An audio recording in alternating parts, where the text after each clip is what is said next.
In today's video, I'm going to teach you how to set Do Not Disturb or Away status in Google Chat. Staying in control of your availability helps you focus and lets your teammates know when to expect a reply. In this walkthrough, I'll show you exactly how to change your status in Google Chat, explain what each option does, and share a few quick tips so you get the most out of it. First, open Google Chat. You can use the web version in your browser or the desktop app if you have it installed. Make sure you're signed in to the correct Google account for the workspace you want to manage. Once chat is open, give it a moment to load your conversations so everything is ready. Next, look to the very top of the window near the search bar. You'll see your profile picture or an availability indicator. Click that status dropdown. This opens a small menu where you control how you appear to others and how notifications behave.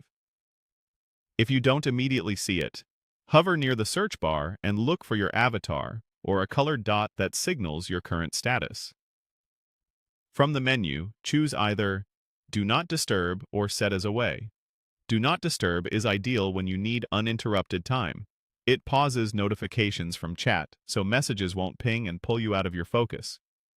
Set as Away, on the other hand, simply lets others know you're not actively available right now.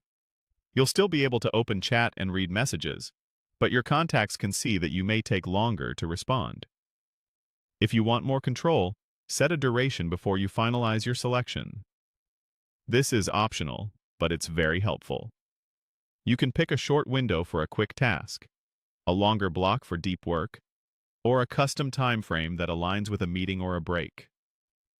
Setting a duration ensures your status automatically returns to normal when you're back, so you don't have to remember to switch it later. If you prefer to manage it manually, you can leave the duration unset. When you're satisfied with your choice, click Done. You'll see your status update right away, and others will see the change on their end. Your notifications and presence will now behave according to the setting you chose. If your plans shift, or you wrap up earlier than expected, you can return to the same drop-down at any time and adjust your status again just as easily. That's it. Simple, clear, and effective. Thanks for watching, and enjoy a more focused, more transparent workflow in Google Chat.